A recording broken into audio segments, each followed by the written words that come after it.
A lot of us burn out not because life got totally crazy, but because we've been neglecting ourselves for 25 years. Well, no wonder your system is shut down. You were taught a system, and then you woke up one day and you were like, what is this?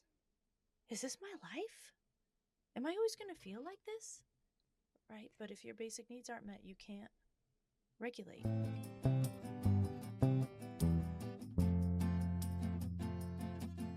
I'm really excited to share that I am now offering one-on-one intentional living mentorship and coaching.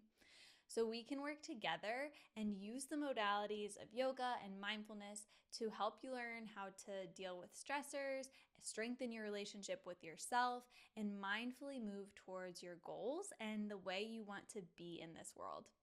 So if you want to book a complimentary connection call to see if this is the right fit for you, there's a link in the show notes. I also want to take a moment to thank the beautiful, beaming members of our dream team who support the podcast every single month.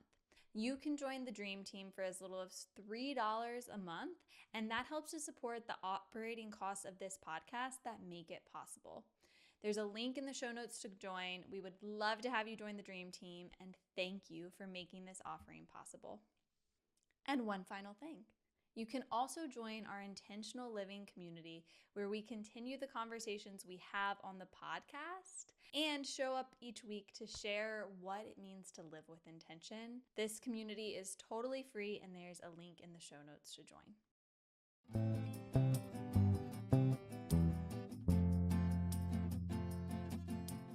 Hi everyone, and welcome back to How the Wise One Grows. Today we are going to talk about something so important with Cait Donovan, and we're going to talk about burnout, which is a huge thing, a huge buzzword in the world today. So we're going to find out what burnout really is and what we can do about it.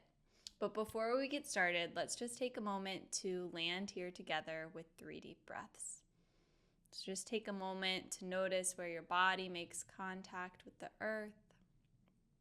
And if you aren't driving, you can gently rest your eyes or soften your gaze. Let your shoulders soften down the back. Take a big breath in, fill your chest, fill your belly with air. Exhale, open your mouth, let it out. Again, inhale, chest and belly expand. Exhale, let it go. One more, inhale. And exhale. And return to that connection to the earth as you open your eyes and return to this space. So today we have Cait Donovan with us, and Cait is the host of FRIED the Burnout Podcast. And if you haven't listened to that, it will be linked in the show notes. You need to go listen. I just binged your podcast when I found it. And Cait is an international keynote speaker and author of the book, The Bounce Back Ability Factor. Cool word.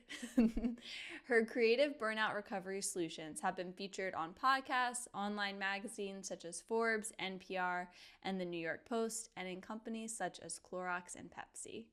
Cait, thank you so much for being with us today. I honestly got a little fangirly when you said yes. I was yeah, so cool. I'm so normal. I'm just a regular girl sitting in her clophis.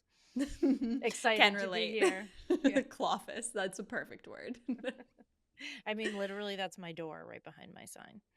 I'm in a closet. When I first started this podcast, I was in a closet with no light, and I had a lantern lighting me, and I was interviewing someone I didn't know. It was the first time it was an interview with someone random, and I was I need to change this because I think I'm scaring you. I can't do this right now. Yeah, they were oh, hi. They're are you sure? Okay. Yeah, you're really my doing this? Has a window. That's nice. That's a nice closet. 6 feet by 6 feet. So this is a massive walk-in closet that is in my guest room. And I don't need a guest that needs a closet this big, because if you need a closet this big, that means you live here now. Yeah, that means you're not a guest. You're not a guest anymore. So yeah, I stole it. I love it. It's a perfect clofus. Mm-hmm. Well, Cait, do you mind? I just kind of want to dive in. I feel like we hear the word burnout all the time. And I think a lot is for good reason. And I think that there can be a lot of like misconception around what burnout actually is. For people who don't know, which honestly is probably like most of us, what is burnout actually? So when we talk from this perspective, I always like to give the actual current definition from the World Health Organization so that we're all starting from the same place. This does not mean that I necessarily fully agree with the World Health Organization definition, but when we're doing anything science-based and science-related, we need to know that we're all talking about the same object, or else we're having two different conversations. So burnout, according to the World Health Organization, is an occupational hazard. So it is related to your workplace. This is reason number one I disagree with it, because it can be related to a lot of things. And it involves three components. These three components all must exist simultaneously and exist for, I think the rule is over 2 weeks for us to say that it's burnout. And those three components, the first one is physical and emotional exhaustion, which like half the podcast listeners just went, yeah, is anyone not physically and emotionally exhausted? Like, are you joking? The second one is cynicism and detachment. So feeling detached from people, feeling detached from what you do, being really cynical, being negative. My grandmother would call this being a negative Nancy. This is most commonly because we're talking about burnout as an occupational hazard, where this is in your workplace, which again, hard disagree, but World Health Organization has its own rules. And the third thing is, in the World Health Organization, it says lack of productivity. But in the people that did the research that supported the World Health Organization's definition, they say lack of impact, lack of meaning, lack of productivity, sort of this overall feeling that what you're doing doesn't really matter, no matter how much of it you do. So feeling like the thing that you are doing in the world is not useful to people, or you're not useful at it, or there's no value add in it, like this. So those three components all smashed together at the same time is what we're currently calling burnout. Now, my background is Chinese medicine. I've been an acupuncturist for nearly 20 years, which is weird to say. I didn't know, like, I don't know when that happened, but here we are. It's been 17 years. And so in Chinese medicine, we say that when stress affects the body, it affects your weakest points. So if you were in a car accident when you were 12 and got whiplash, when stress affects your body, you're likely to have neck tension and headaches because of this sort of weakness in your body. So you can have two different weaknesses according to Chinese medicine. One is constitutional, so genetic, basically. That would translate as sort of genetic. And the other is things that happened to you in your life that weakened part of your system. So if you have a really bad diet and you've had a bad diet for a long time, one of your burnout symptoms might be some digestive upset. So for me, all of these components must exist, and there's probably a set of symptoms that you have that are very closely related to your burnout process. But what those symptoms will be highly dependent on who you are, how you are, where you are, etc. Yeah, I think that's so important to name, and that relation to Chinese medicine, I'm just enamored by. And I personally, listeners, I've probably shared this before, but when I was in college, I got shingles in my right eye and almost lost my eyesight. And to this day, when I am too stressed or overwhelmed or tired, like I feel that shingles pain, and that that makes total sense, that that's my weak link. That's where it's coming and saying like, whoa girl, like calm down. Exactly. And this is one of the things that we teach people to watch for. Like this is considered a burnout red flag. The symptoms that you know that repeat. But most of us at a certain age, we've had a symptom that we've had on and off for 20 years. We mostly ignore it. But what we need to understand is that when it flares up, that's something to pay attention to, not just the symptom. I was going to say the hip, but that's talking about me. Not just my hip too. Yeah, right. It's like not just the symptom, but the life attached to the symptom. And this is the what do thing you that mean we by miss. the life attached to the system? So symptom. when I say that, what I'm thinking about is the fact that if your body is reacting in some way and telling you, so if your eye is acting up and that's saying there's too much stress, when my hip acts up and that says that's too much stress, now I have to look at what's the too much stress. Because how many of us are like, well, I'm good at handling stress. I don't feel stressed. By the way, you guys, stress is not an emotion. It's not something you can feel. It's a state that you are in or you are not in.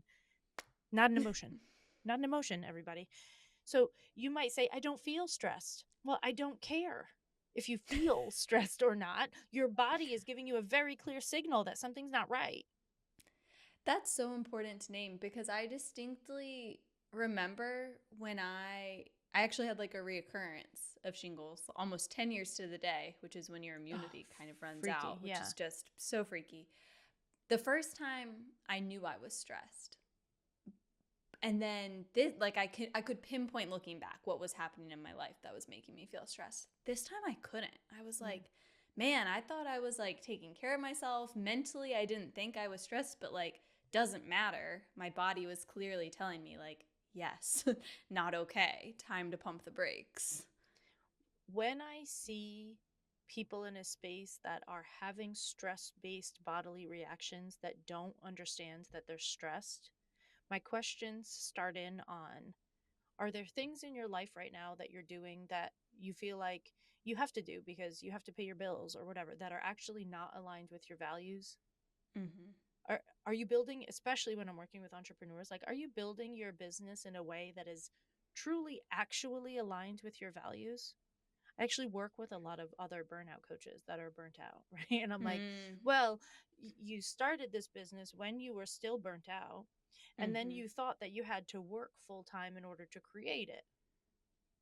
But that's not the business you wanted to run. You wanted to run a business on 3 days a week. So if you want to run a business on 3 days a week, you have to build a business on 3 days a week.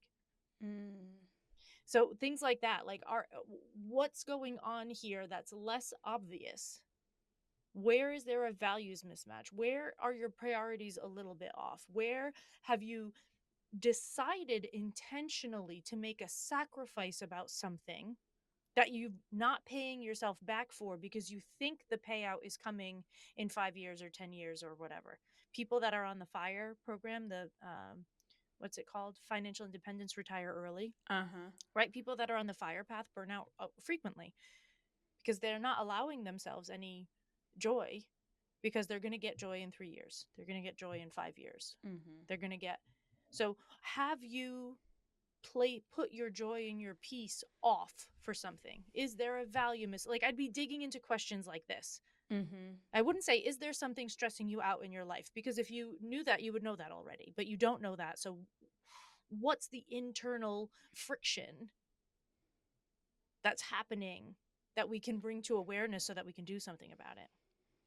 The way you're talking about that too, just so this podcast we talk a lot about mindfulness, and to me it just really sounds so much of like needing to be rooted in the present. Like it's Mm-hmm. about what you're doing, how you're feeling right now, Mm-hmm. and then attuning to your like you're saying, your values, and living in alignment with that, where you are in this moment, not what was happening yesterday, not what you wish for tomorrow, but like what your body needs now.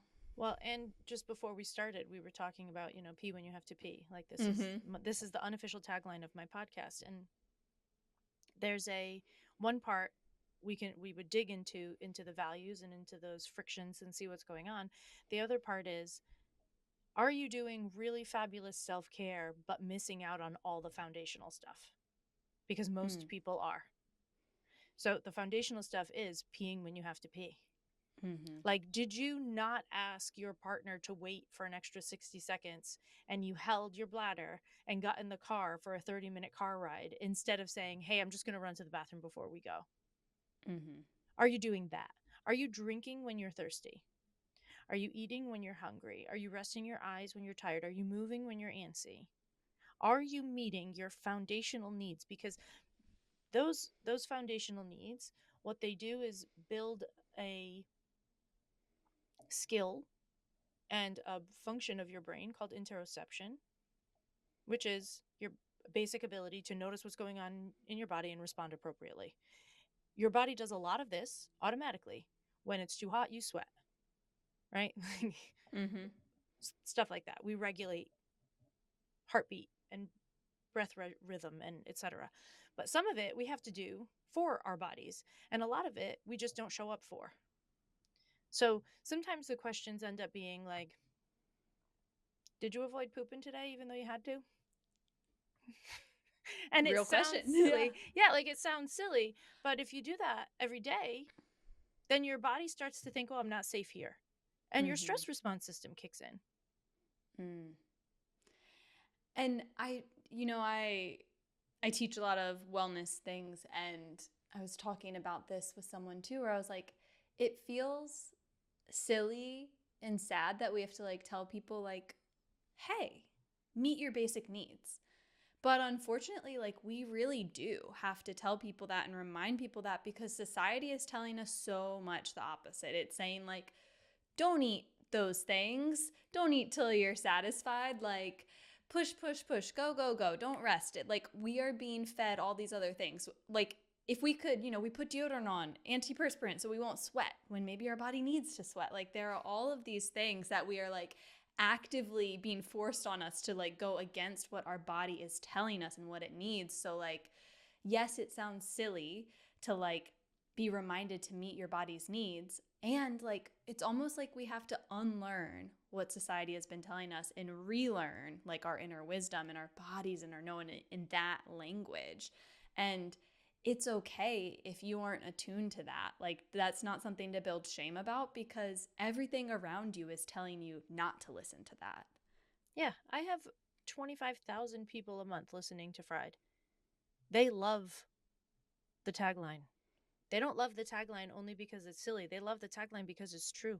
I had Mm-hmm. somebody DM me and say, the sentence "pee when you have to pee" changed my life. The sentence, not the podcast, not the 250 episodes that we've spent the past 5 years creating. The sentence changed my life. And we override things because of these external circumstances. We also override things because we were taught to. When I'm a little bit older than you, so it already changed by the time you were in school a little bit.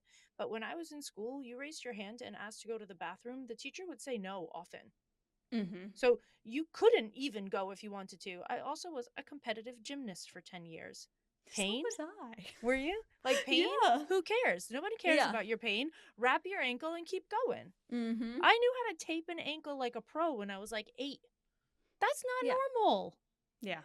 So, of course, it's not your fault if you don't know how to pay attention to those things. And this is a slight tangent, but and if you had any sort of adverse childhood experiences, those are called ACEs, big A, big C, big E, little s, ACEs, during your childhood development, your brain, the part of your brain that's responsible for interoception, might not have developed properly. So you really might just actually not have this skill. If you practice it, that part of your brain will develop, so you can still do it as an adult. But this might really not be your fault. If you grew up in poverty with a parent who was abusive in some way, shape, or form, or neglectful in some way, shape, or form, or you had a parent who was chronically ill or incarcerated or had a mental disorder or was not present because they had to work 3 jobs to pay the bills, or we could go on and on about what all the ACEs are. But if Mm-hmm. you had some of those things or multiples of those things in your life, there's a high chance that your interoceptive skills are naturally poor. And you actually have to work on them on purpose. And when you do, this is fascinating. The science behind this is wild. When you focus on peeing when you have to pee and drinking when you have to drink and eating when you're hungry, etc., your emotional regulation skills improve without you even doing anything, without working on a mindset, Wow. without doing any therapy, without you learn to better emotionally regulate when you learn to better physically regulate. Happens automatically. It's like magic, everybody. See, me and my husband get at this a lot. We're like, I get hangry. Like, if I am hungry, I am a monster. And like, I can try, like, I teach yoga, I teach mindfulness. Like, I can try all my self regulation things, but I cannot, I actually just need food. I just need food. And he always says, it's not an excuse, but I'm going to bring this back and be like, this is evidence. You have to take care of your body in order to regulate. You can't regulate if your basic needs aren't being met.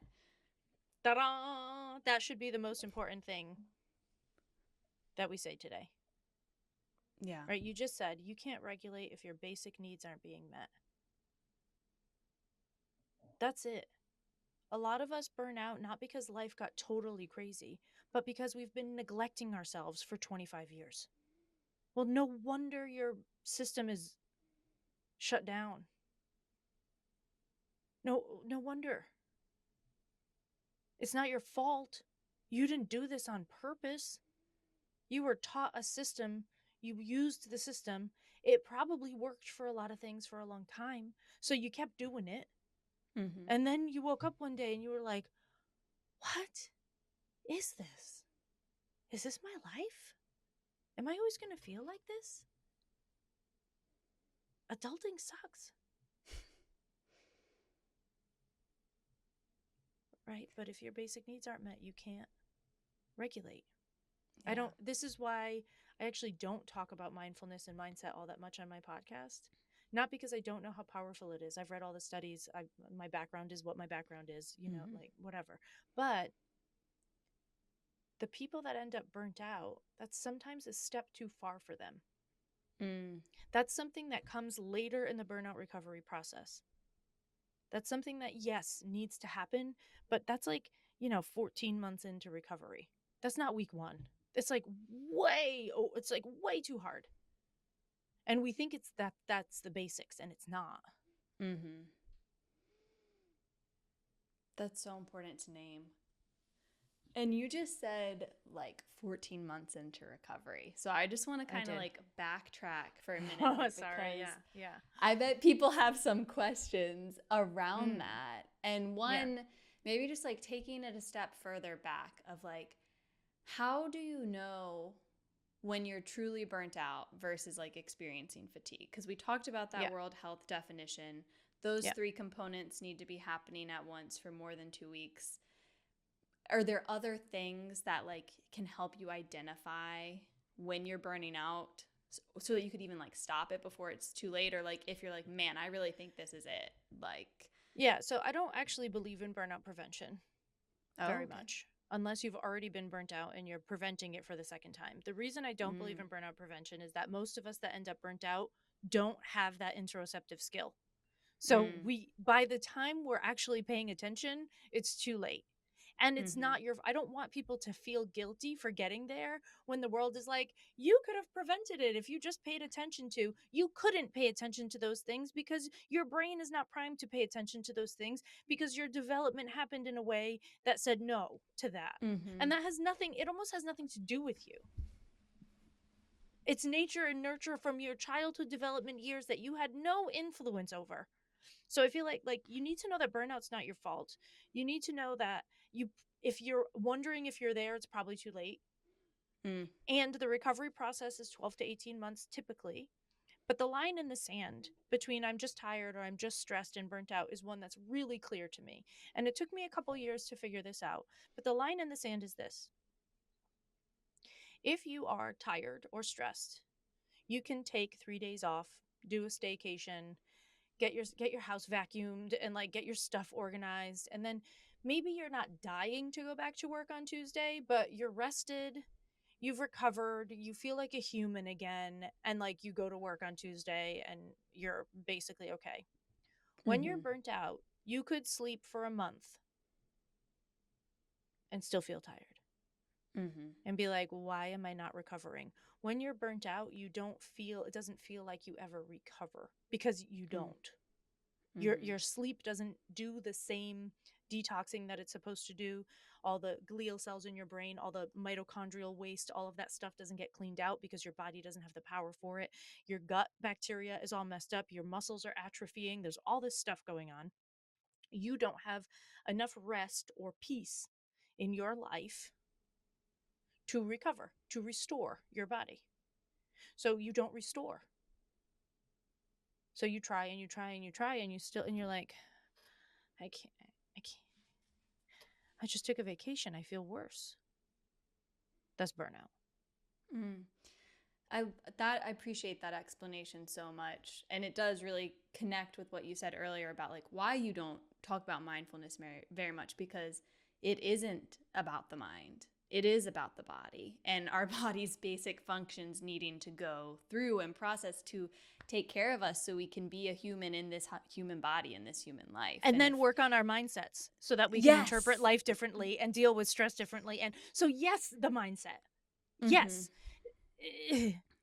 But like you said at the beginning, that Right. preliminary step first. We Yes. can't like skip that step. We have to go back to the basics. Yeah. So this is a question that someone sent in about burnout and financial security, and I'm just going to play it because I think it's so important. I would love to know what advice you have for dealing with burnout, specifically as it's linked to financial scarcity. I'm someone that has dealt with financial scarcity and believing that I have to work myself into the ground in order to have enough resources, which obviously then leads to me getting sick and my body having issues or my mental health being so low that I actually can't then work. And so I guess I've had a hard time kind of knowing when it's time to put on the brakes and back up a little bit before I get to that point of complete burnout. And I would love to know if there are any, I guess any advice you have or any maybe signs to look for before you're at the point of no return of like, oh my gosh, I can't go into work one more day. I'm just drowning. Because I feel like sometimes for me personally, when I am feeling good and healthy, it's a really slippery slope for me to then start to be like, well, if I pick up one more shift a week, then I'll have this much money I can put into savings, or I can buy this thing that I need, or I could go on that trip later on. And inevitably what happens is that then by the time later on comes around, I am sick or really burnt out or very much not okay mentally. And so I'm just wondering, I'm in my personal life and in my professional life trying to figure out the balance of making sure that my needs are met and I'm okay and I'm doing enough while knowing when to cool it before I get to the point of wanting to just drop everything and feel totally burnt out. This is an amazing question that I think actually has two parts. The first thing she asked is what's the deal with burnout and financial security? And the second thing she asked was, how do I notice it within myself before I get too far? Which I just said I don't really believe in burnout prevention because most people don't have that skill. So a little bit of this answer has already come out. But let's start with the burnout and financial security piece. Financial security is trauma. Financial insecurity is a trauma. So let's just start with that. It's so important to name. Financial insecurity is a trauma that is very closely linked to how your brain developed in childhood. So first we need to deal with that. That might mean therapy, it might mean EMDR, it might mean shaking and dancing, it might mean whatever method you want to use to move through things that are stuck in your system. Use them. I'm trauma informed, but I'm not a trauma therapist. But there are people who are. But that needs to be dealt with because that's actually much more serious than we want to give it credit for. Because when you have financial insecurity trauma, it doesn't actually ever matter how much money you have. It doesn't change it. It doesn't matter how much money you have. For that portion of how much money you have and how much is enough, etc., and what you need, my question to that person, were they a one-on-one client, would be, what kind of systems do you have in place for budgeting? How do you keep track of your money? Do you know where all of it is? Because a lot of people with financial insecurity don't really know what's going on with their money all the time because they're afraid to look at it and they're afraid to know. So I think part of you have to deal with the emotional piece of it while you do this. You can't just do this part. But I use YNAB, which is You Need a budgeting software, and I let it teach me how to set my business up and set myself up for a long term so that I can have those feelings of safety. I now know how to keep enough money in my bank account to have 3 months of expenses. for my business, right? My personal banking is separate, but for my business, so that all of my bills are covered and things like that. There's a number in YNAB that you can click on. It gives you a report that's called Age of Money, and it tells you basically how much time passes between the day you get money and the day you spend money. And the higher that number is, the more financial security you have. So sometimes what I find happens that with people that have financial insecurity is they get a mini windfall, a tax return or something, and then they splurge instead of giving themselves a buffer for another time. So I think first we need to deal with the emotional stuff around the trauma. Second, we need to create a really clear system for how you're going to save and spend money, where you're going to splurge, because I believe in splurging and joy and all of, like, I want you to go on vacation and I want you to enjoy everything. So let's figure out how we can work that in. And then let's really look at all of your expenses and figure out where your money's going, why and how and when, so that we can plan it. YNAB allows you, for instance, like if you pay your car insurance twice a year, it has you set money aside monthly so that when the bill comes in, you have all of that money for that bill. So that you're not like, oh, shoot, I forgot it's my car insurance and now I need an extra $1,000. So I have to pick up 2 shifts. And the reason I'm talking so much about this piece is because I hear you, because I have that trauma. I grew up that way.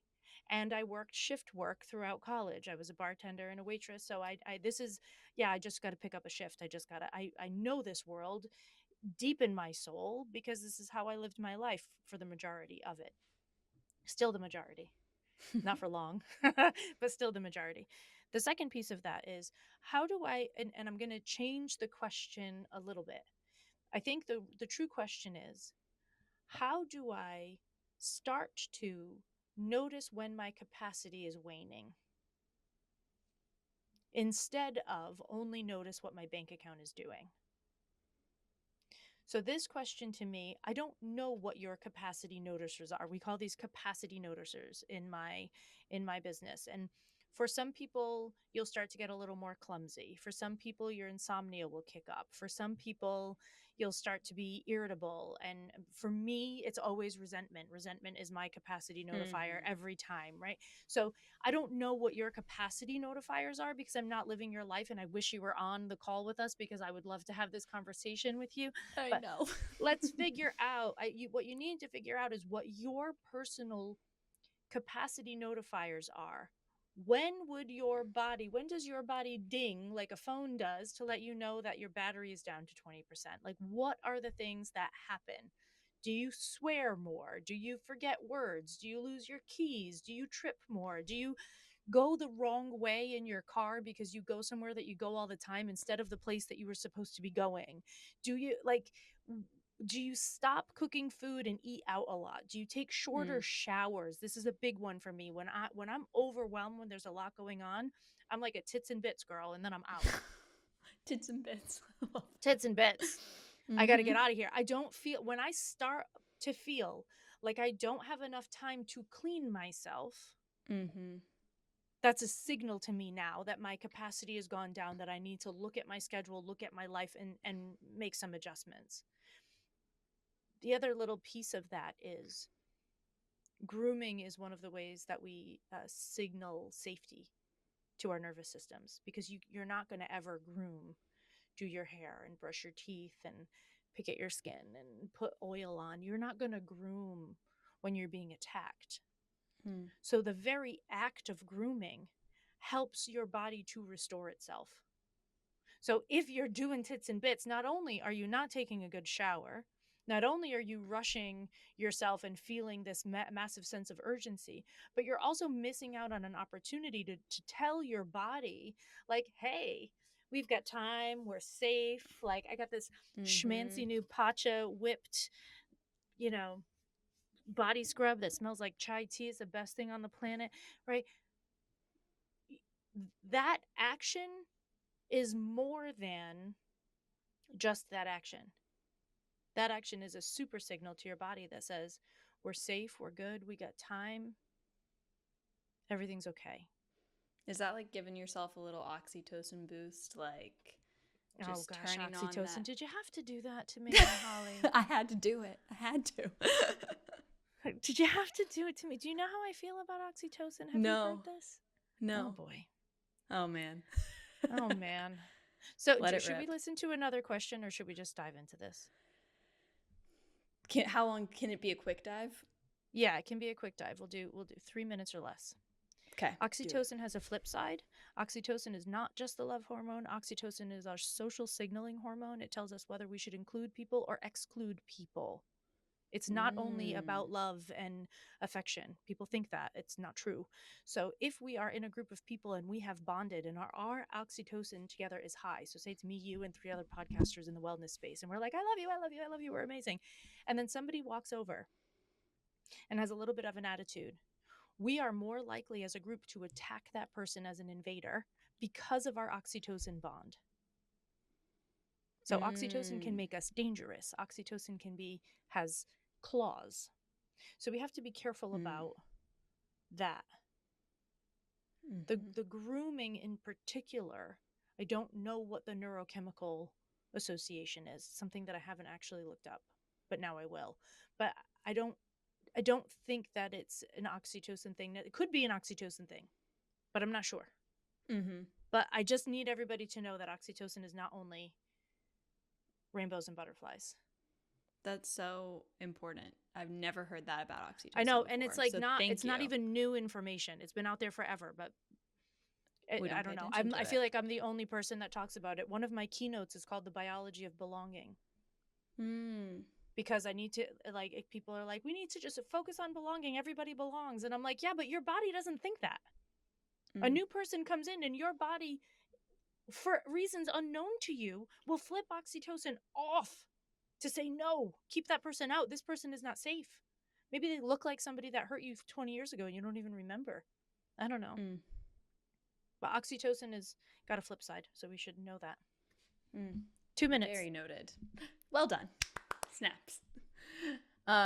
So this next question is from the same person who, listeners, you know this is Kelly. She's from our Most Embarrassing Stories episode, and she is, like, I call her the chef's kiss of a human. I would love her. She's perfect. Yeah. You would love her. Like, she was devastated. She wrote down the time wrong. But this question leans into a lot of what we talked about a bit earlier, but I just want to hold some space for this. It feels to me like growing up, there was an emphasis on almost being rewarded for getting to that point of burnout. Like it meant that you were strong if you were pushing, doing as much as you possibly can, being as productive as possible, not taking anyone else's help, not taking a break. And so I guess I'm curious about, where where we learned that, where that kind of came into play, and also how to do some unlearning as an adult now who is trying to kind of reframe and restructure the narrative with mental health being a big important one. I'm very grateful that we seem to be collectively in society we're more aware of mental health being an important thing and needing to be talked about and listened to. But, I'm in my early 30s. I also grew up in a place where it was really like, it's pretty, it's noble, I guess, to really just like work almost until you work yourself into the ground. And so I guess I'm curious, like, where that came from in our society, and if you have any specific thoughts on kind of how to unlearn that as an adult and how to reframe that. There is an episode of FRIED that is with doctors Erin Hinson and Kristen Donnelly. And that I'll episode, link that in the show notes. Yeah, it's that episode explains how the Puritan culture, when we left the UK, that was not my family, but when people left the UK and came to New England and started America, the Puritanism that was baked into our new culture gave us these ideas. So this is not new, this is old. If you look at American top 10 cultural values currently, you'll find on that list 2 of the top 10 values are hard work and individualism. So these are baked into our culture hardcore. So we need to know that that's true. And we need to redefine, instead of, sometimes it's about unwinding what's happening in our bodies. And sometimes it starts with the mindset piece of redefining what those things mean. I don't mind working hard the day of a keynote,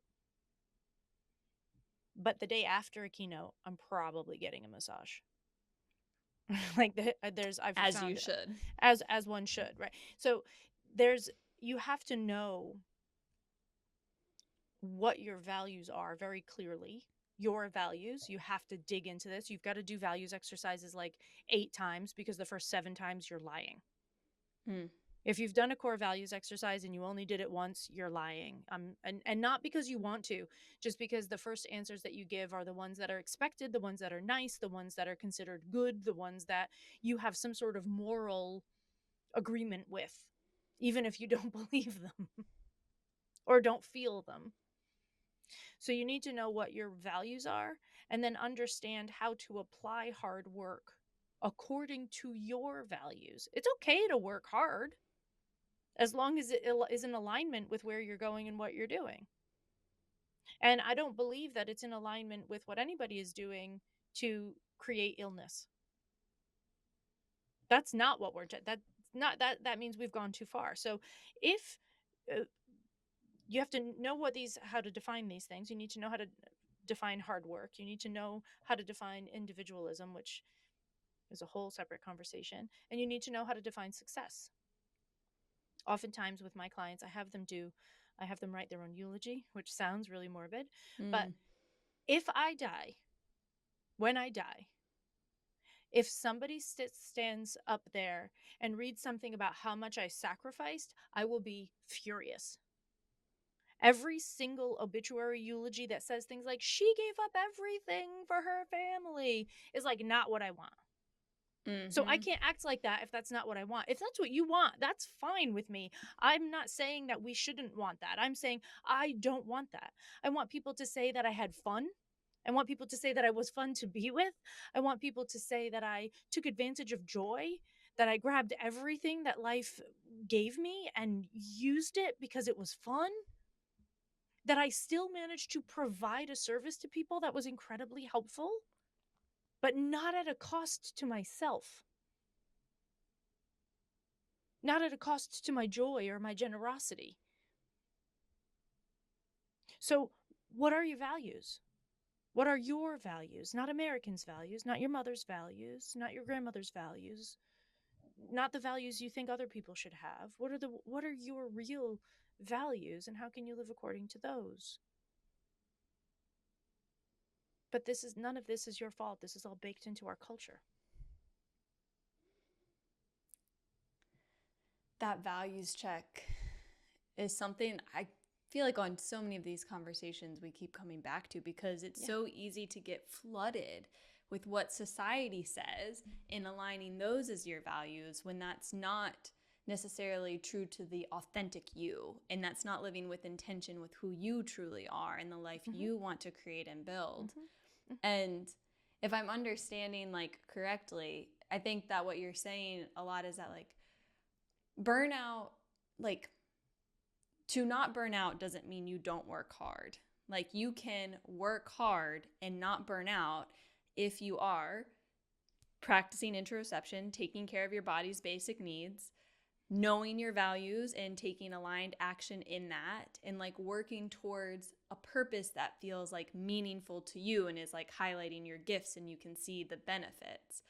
But we often are like, I even notice this right now, like this podcast is like so in alignment with my values, and that like Mean Girl soundtrack in my head is like trying to get me to burn out, because she's like, you should be doing it this way, blah, like you're not working in this structure and that's wrong. And meanwhile, like if I just like know that what's going to work for me is going to look different, and like there is financial insecurity that comes with this, and taking care of myself in the other ways, like focusing on having I always set imaginary zeros for myself to like, that's my security blanket. Like I have my imaginary zeros to let myself explore and do what I need to do in a way that feels authentic.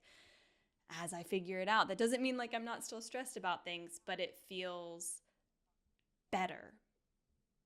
And it's less likely to lead to that Well, road if and I you can cannot let that buffer. other voice. Yeah. Mm-hmm. Yeah, you can buffer some hard things if you're taking care of yourself in a way that allows you to buffer some hard things. Like you have the energy. That's what bounce back ability is about, right? You're not always standing in the middle. Sometimes you're going to get thrown to the left. The problem isn't getting thrown to the left. The problem is not being able to return to center. So it's not about not having hard things happen. It's not about, it's about the ability to come back. The ability and the flexibility to come back. This is, people call this resilience. I just hate that word. But I think that's important. And I think also it's important to say, because there are some people out there right now that are fighting against this line of reasoning. And they're saying, well, there's some things in my life that I have to do and I don't have a choice. Like, I hear you, Sheila. I get what you're saying. Let me tell you this. There's things that all of us do that we don't want to do and we don't have a choice, that don't feel aligned with our values, but sometimes we have to make that choice. When we do make that choice, when you say, this does not line up with my priorities, it doesn't line up with my values, there are other reasons that I'm going to do it, to support my partner, because I'm broke and I have no choice, like I have to pay a bill or else I'm going to lose my house, or whatever the situation is. When you have to compromise on your values, when you have to martyr yourself, when you have to make a sacrifice, because it's going to happen in life, my rule is that you find a way to pay yourself back. Understand and recognize and acknowledge that you are making a sacrifice. You are making it intentionally and for good reason. Don't blame anybody. If you decide to, don't blame people. Make the decision and own it. And then on the other side of it, find a way to pay yourself back. Sometimes that involves finances, sometimes it doesn't. I really love having a clean desk. Sometimes I pay myself back by taking a half an hour off in the morning and cleaning my desk. One of my clients loves a blowout. She pays herself back with a blowout. I also love breakfast by myself at a restaurant. I don't know what it is about breakfast by myself at a restaurant, but I really enjoy that. So I pay myself back that way. It's $17. It's okay. Like, it's all right. Yeah. And so you can pay yourself back with anything from a spa day to an extra yoga nidra meditation that's free on Insight Timer in the morning. I don't care what it costs or what it is or how it fuels you. I care that it matters to you, that it fuels you, that it feels good to you, and that you're doing it intentionally to pay yourself back for a sacrifice that you made intentionally and by choice. Because you know that you deserve to be refueled. It's just sounding so much like fierce self-compassion to me. Like it's fierce, like advocacy of yourself. Like we are going to have to do hard things. We live in this society that we live in. Money is money. It's all there. It's not going to be perfect in sunshine and daisies. And we have to continually like advocate for ourselves because no one knows you truly but you and what you truly need but you. So you have to like be your advocate and make time for what you need. And like, you're right. Like resentment is one of my flags. Like you can't blame someone else for something you chose to do. If you choose to do it, you got to refill that cup. So we had one more listener send in something. So I feel like I've been preparing for a major burnout since I was in high school. I'm 33 now and also experiencing that burnout at the same time. I'm very thankful that I have a time right now where I can deeply rest and don't have to work full time, but it's still tough to not be productive all the time or subscribe to a expected 9 to 5, 40-hour work week. So 2 things I'd like to know are how can I support myself through a rest period after burnout? And then what signs are there when I'm coming out of burnout? I don't want to get back into my old habits of overworking myself. So how can I kind of ease back into it? Yeah, the beginning is do the things that we've been saying for the rest of the episode. If you had time to rest and now you're feeling a little more rested, now's the time to dip into your foundational self-care. Now's the time to find out, am I really doing that? Am I showing up for myself that way? Do I have my own back? And then you need to figure out what your values are. You can't show up to a new workplace and know if you're aligned if you don't know what your values are. That's just not possible. So you need to know that ahead of time.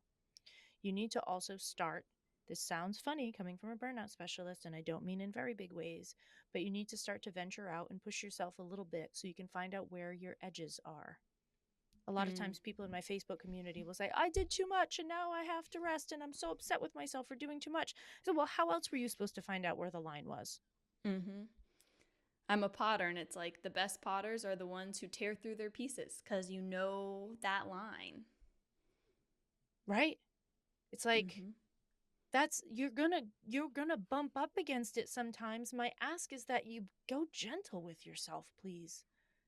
You're gonna bump up against it.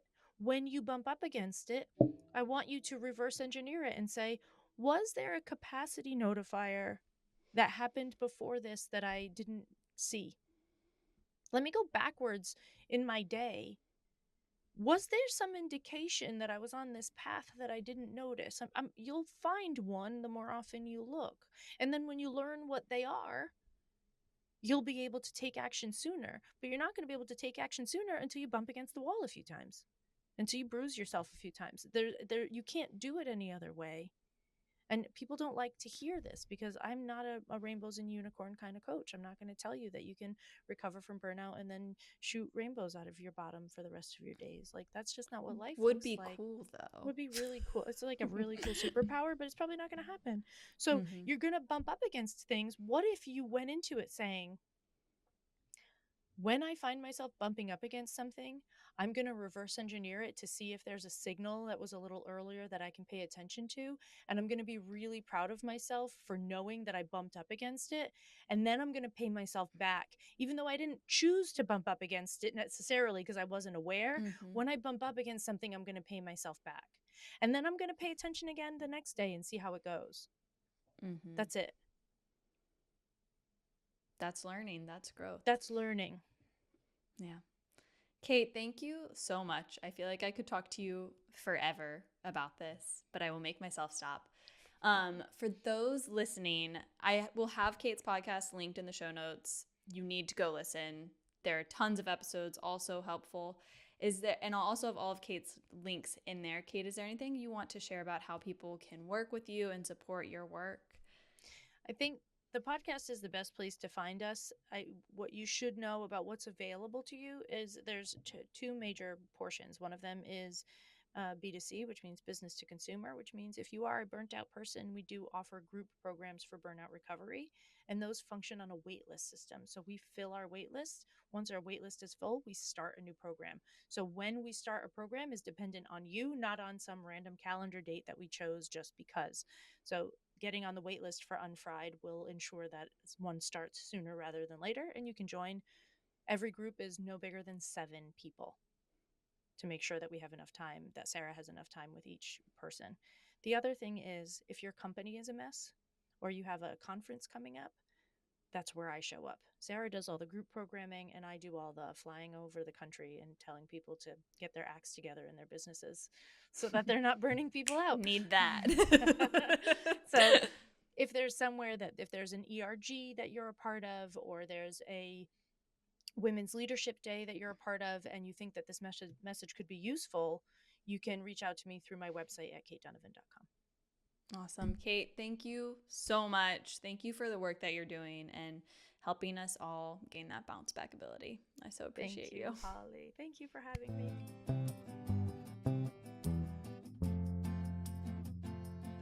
So reviews are like gold in the podcast world because it's what talks to the algorithm gods and helps to make this podcast appear in other places so more people can find it, which is what we want. We want this podcast to share far and wide for the people to hear.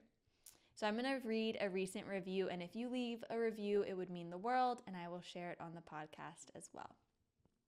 This review said, Holly is so well-spoken and insightful. Her episode about girlfriends, which is episode 12, you can link it in the show notes, made me so grateful for all those in my life. She's so gracious and finds the good in everyday situations.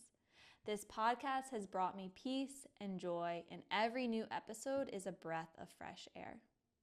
I'm always looking forward to the next time I can hear her tranquil voice.